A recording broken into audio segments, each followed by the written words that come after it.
ओरछा के राजा मधुकर साह। एक व्यासों का मोहल्ला है ओरछा में, व्यासों का। उसमें एक प्राचीन मंदिर है, आज भी विद्यमान है। उस मंदिर में राजा प्रतिदिन कीर्तन करने जाते थे। चाहे वो क्षेत्र का कोई नेता हो या राजा हो, देश का राजा हो, जब तक देश का राजा धर्मात्मा नहीं होगा, क्षेत्र का राजा धर्मात्मा नहीं होगा, तब तक ना क्षेत्र की उन्नति होगी न राष्ट्र की उन्नति होगी। राजा प्रतिदिन प्रणाम करता था।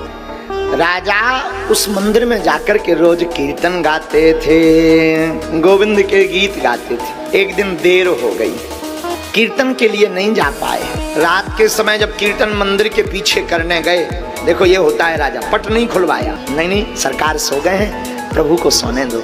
गुरु आज्ञा ली, गुरुदेव को प्रणाम किया, मंदिर के पीछे जाकर के गोविंद के गीत गाने लगे। भगवान को इतना रिझाया उस रात को कि उसके साथ साथ सभी नृत्य करने लगे।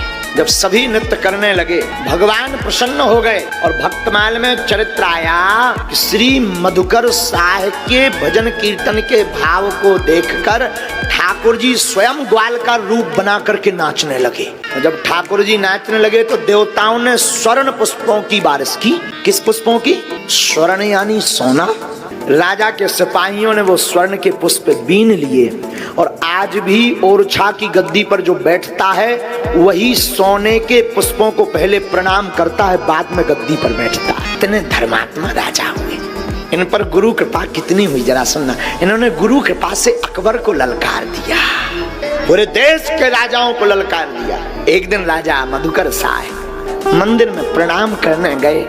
गांव के कुछ दुष्ट लोगों ने सोचा कि राजा कितने भेषनिष्ठ हैं, जरा परीक्षा ली जाए। दुष्ट लोगों ने एक गधा, गधा जानते हैं, गधे के गले में माला पहना दी, तिलक लगा दिया। राजा जिस गली से निकलते थे वहीं खड़ा कर दिया। कुछ गांव के लोग तमाशा देखने लगे।